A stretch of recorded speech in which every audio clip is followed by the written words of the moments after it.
It's all yours. Welcome, Stewart. Thank you.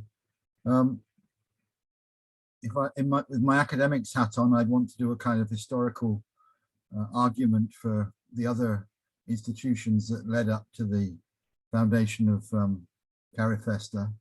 I think that, you know, things like the West Indian cricket team going back into the 19th century, and then West Indies Federation most particularly, because that was an idea that was embraced by many of the creative people of the period.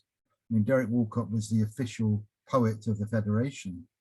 He wrote a play for the launch of the Federation. Many of the artists were invested in that idea of a federation of the region, you know, beyond the sort of narrow confines of the islands or the territories. And then the University of West Indies, of course, you know, which initially was a college of the University of London and then became an independent university in 1962, I think. So there was a movement in the intellectual and artistic community within the Caribbean that was always interested in beyond sort of national boundaries, the idea of a regional identity, the idea of crossover, the idea of exchange. Insofar as I had anything to do with it, well, I didn't have anything to do with it really. I went to Jamaica, which was my first contact with the Caribbean, in 1972, which was the year that the first Carifesta took place in Guyana, I think. Yes, that's correct. And I was a VSO volunteer, a volunteer teacher working in a secondary school on the north coast of Jamaica, far away from Kingston. It seemed far away from that kind of cultural center. But because I'd done similar things when I was in the UK, I initiated a little magazine called Now, which, you know, I didn't know anybody, I didn't know anything, but I just had this kind of 60s, 70s belief in the sort of the unity of the poem sort of thing, and got there one way or another, got all kinds of addresses for poets all over the region. And over the next few years, 2 or 3 years, we produced 5 issues of the magazine, which included people like Kamau. Kamau sent us a poem sequence, and I went, and that led me to meet some of those people as well. So I met Kamau on the university campus. I went to his house, his yard, on the campus, and he was running Savaku, which was the journal of Cam, or one of the artistic journals of the artistic journal of Cam, and he ran a little. They had sort of, it was, the idea was you supported your people engaged in the same activity. So he put a little puff in Savaku for Now, which I'm very proud of, and we kind of reciprocated in Now. But Now is a tiny little thing. But the thing was, it opened up these connections as far as I was concerned. So Andrew Sulkey wrote to us from England, offering work for Now. Yet nothing of his appeared, because he gave us something and then he had to withdraw it because it was either accepted by some larger publication, but I think actually it was part of Jamaica, his long poem that he published in the mid-70s. Yeah, and that led me to meet Andrew when I came back to the UK. I met him in London. I met him at BBC. I was working in Nottingham at the time. He came. And I was organising a kind of fringe poetry festival. And Andrew came up, and he and I read together in Nottingham, which again is something I treasure in my memory. And corresponded with him for years. And Kamau I corresponded with until he died, you know, and met him on lots of different occasions, one way or another. So those connections were there. Yeah, and Cam was a sort of foundation of it, although it wasn't directly anything to do with me. John LaRose, when I came back from Jamaica, I made a point of going to New Beacon because, you know, I got interested in Caribbean literature, and that was a place of pilgrimage really in that time, and got to meet John, and John was very welcoming, and He pretended he knew who I was, but I don't think he did. But they invited me round to his house and we talked, and that maintained that relationship maintained over a long time. He came to Birmingham to read when his poetry books came out, and I would go to events at New Beacon. So there was that kind of, that was how my connection with it went. But the real connection, insofar as there is one, is through Anne Walmsley, because when I came back from Jamaica, I wasn't very well qualified, so I decided to get qualified, and anyway, we ended up doing an MA together at Sussex in African Studies in 1979, and we were in the same small group, 6 or 7 people, and we were introducing ourselves in the first session, and I knew Anne's work from The Sun's Eye, which was a really important anthology. Again, kind of pan-Caribbean. It was trying to do the sorts of things that Cam and Carifesta were doing subsequently, only in one small volume. She had poets and writers from all across the region, some of them writing in versions of the speech of their places, telling memorable stories aimed at middle school, secondary school kids in the Caribbean. And that was the only book in the library in the school where I was teaching that had any kind of connection with Caribbean literature when I first went there. So anyway, when I first met her, we were introduced to each other, and she said her name was Anne Walmsley, and I said, "The Anne Walmsley?" And as you can imagine, after that, she and I were best of friends. Yeah. And that led to us visiting her in her flat in London and having access to her archive, and her talking about her connections with the writers whose work we were dealing with, and clearly having real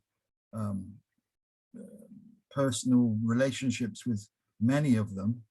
And she let me have access to her archives, and among the archives, her archives, were newsletters from Cam, were notes from Cam, because she was a secretary in Cam, and did a lot of dog's body work, a lot of unheralded work, as she did through her whole working life, really, supporting things, enabling things to happen. And just seeing these things, and we'd both finished our MAs, and she was gone back to work for Longmans for a bit, but she wasn't content, and she was thinking she would like to do something more academic. And we were just talking about it, and I said to her, you have to use this, you have to write the book about Cam, because she had it in her head. And, you're to blame for that. Okay. Well, I'm happy to take a little bit of the credit for it. Yeah. Wonderful. I think she says somewhere in the book somewhere that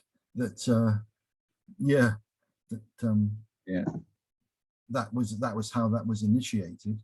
And then just through encouragement, and ironically, I ended up becoming the external examiner for a PhD thesis, which was essentially the Cam book, which might sound a bit like friends examining friends, but it's a small world, you know how it goes. And there wasn't any, it was a brilliant thesis, and it became an even more brilliant and important book. And again, just encouraging her to continue with that work, and persuading her that it was important, because you have to realize it's very, very recent, the interest in Caribbean literature, even within the Caribbean. I mean, when I was in Jamaica, people weren't walking around swapping stories about the latest poem they'd seen. Caribbean literature was a very peripheral subject, particularly if you weren't in the university circle. Yeah. And Anne didn't ever take herself seriously. She didn't understand how important she was, or how important the material she had access to was, without encouragement. I don't mean that, it was all hers. It was all her work. It was all her. She just needed to be persuaded that this was an important resource, which subsequent history would think was absolutely fundamental to understanding that period. And it is. It's a really important book. Absolutely. It's the book I see, I think, just going through bibliographies most often quoted in among contemporary scholars, whether they're writing about Cam directly or not. She did really important work. And Cam clearly leads into Carifesta. I mean, the people who are involved become the people who are involved one way or another in Carifesta. The idea, I don't know the mechanics or the politics of how the first Carifesta came about in Guyana, but the people that were involved in CAM were clearly supportive of it. Aubrey Williams, you know, I imagine was there in Guyana in Yes, he was. I suspect Kamal was there. Yes, he was. Yeah. And there were other people. I don't know if Gordon Rollaire was there, but Gordon is someone who often gets left out of accounts of CAM. But he was a young PhD student working in Birmingham, as it happens, at the time when all of that was going on, writing a thesis on Joseph Conrad. Whoa! So he's kind of, I'm not sure. I think he was directed to do that. Although actually, I'm sure it's a brilliant thesis, because I think Gordon ever did is. But he was providing a kind of, as I understand, a kind of backbone, or a kind of intellectually rigorous backbone for some of the discussions that were going on in CAM. I think he was putting forward ideas that sometimes were unpopular, but which he was able to, he was given the opportunity to embroider and develop. And I suspect he was involved in the first Carifesta as well. And clearly his work, talking about the roots of Caribbean popular culture, talking about the margin between high culture and popular culture, is crucial to the idea of understanding the whole cultural scene, the whole cultural picture across the Caribbean region. I think he's a figure that is perhaps not given as much credit as he deserves as well. Yeah, yeah. Other people, Louis James is someone, I don't know if you've spoken to Louis or you know about Louis. I've come across his name, certainly, but please go ahead. Well, Louis was a British academic who spent time teaching in Jamaica and wrote or edited probably the first book discussing Caribbean literature, a book of essays by various hands, I think including Gordon, because I think he's, I'm sure including Gordon, called The Islands in Between. Oh, yes. Become a kind of stick to beat people with, because it's regarded as being, you know, still carrying that kind of those colonial values, still seeing things. The point is, it was the first, and it opened the door. And all academic endeavor, as I was endlessly telling Juanita, you don't make things perfect. You offer up something for people to discuss, for people to argue with, for people to give back. As she did. Louis James had been part of, he was at Sussex University, and Kamal was at Sussex doing his PhD. And Louis was part of those CAM discussions, as far as I understand. This is, again, I'm doing it from my memory. Yeah, yeah. He certainly was, his work was, the Islands in Between was discussed in those early, those conferences that they had in Jamaica, the CAM conferences, and I suspect in Carifesta events as well. And he was someone who carried on working on Caribbean literature and supporting Caribbean writers one way and another. He's Anne's age. He's long retired now, but someone who was, again, very much involved and not instrumental, but, you know, the people that help things just move things along. Everyone opening doors in whatever institutional crevice they have to open them in. Absolutely. I didn't know Aubrey Williams very well, but obviously I knew his work, and Anne loved him. Anne had many of his paintings, didn't she? She did, yeah, that's right. and his work between Britain and Jamaica. He had a studio in Jamaica when I lived there, so he was part of that. Was in the early 70s. So he was moving between different parts of the region, between Guyana and Jamaica, and and the US and the UK. Yeah. And so again, that idea of opening a window on the connections between the different elements of Caribbean culture across the region.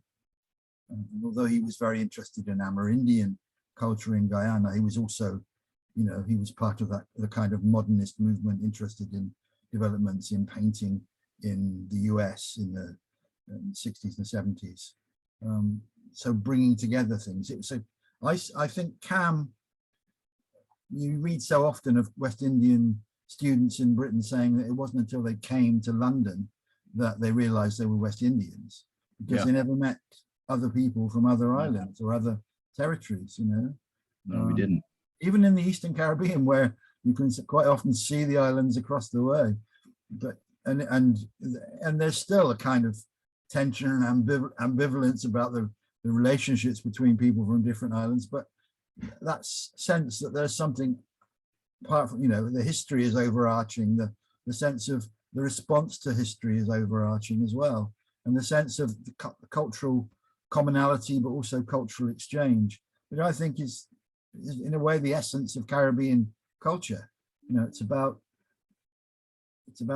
identifying separateness, but finding ways to bring those separate things together under the umbrella of a kind of Absolutely. the kind of Caribbean identity, which is larger than either an individual ethnic identity or an island identity. And so many of the artists, Walcott was decimated by the breakup of the Federation, and although he was sniffy about some of the things that went on in Carifesta, and again, I think it's kind of misrepresented quite often. He had this, he wanted things to be as good as they could be. He wanted people to be challenged. He was the idea of a kind of lazy, oh, just do this, and this is mine, this is my small island thing.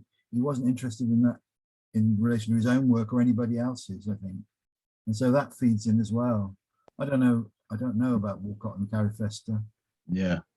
Now, so sort of in conclusion, Stewart, is there one individual that you feel that really pushed it along? Without this person, Cam, and of course Carifesta would not have happened. Is there one personality that really stuck out in your mind? Well, apart from the people I've mentioned, I mean, Anne and Kamau, but I suppose... Well, also out of them as well, if you want to just bring one forward. Well, I think Ken Ramchand ought to be discussed as well, because Ken Ramchand was like Gordon.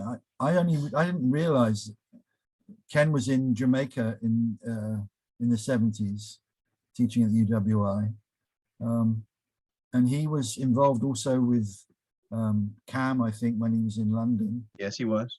Yeah,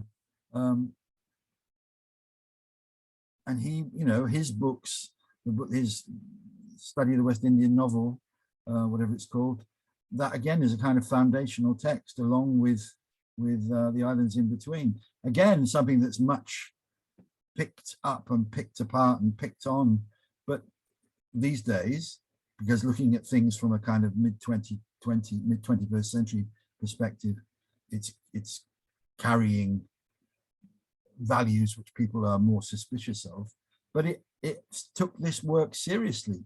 That's what they were all doing. They were taking the work seriously. This wasn't just decoration. This wasn't just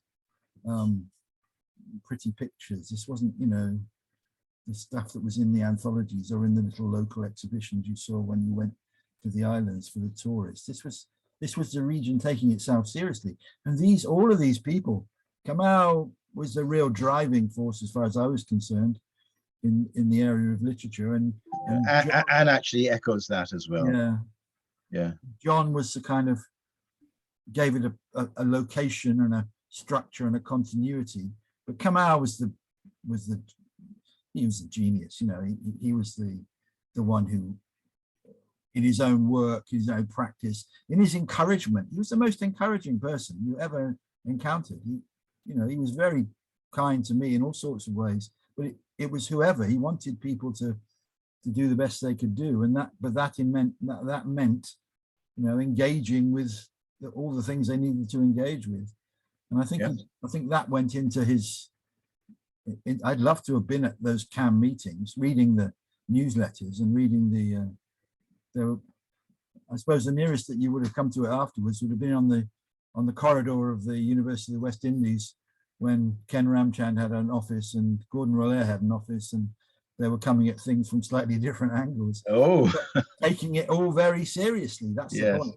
Yes, This is, you know, this culture business is a serious business. absolutely.